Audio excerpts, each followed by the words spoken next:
To je grad Žužemberk, ki stoji v istoimenskem naselju v Suhi krajini. Po letnici, ki je vklesana nad vhodnimi vrati, se domneva, da je grad bil zgrajen okoli leta 1000. Kar pa priča tudi o tem, da bi ga lahko postavil Viljem I., mož svete Eme, ki je bil takrat krajišnik Savinjske krajine.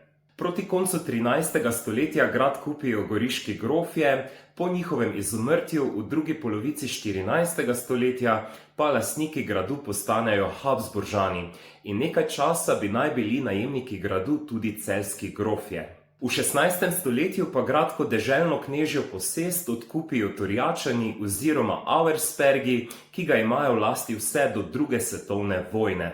Na gradu so bile tudi ječe, razni uradi in okrajno sodišče, ki se proti koncu 19. stoletja izseli in nato začne grad propadati. Med drugo svetovno vojno pa doživi tudi bombardiranje, kar poslabša njegovo stanje.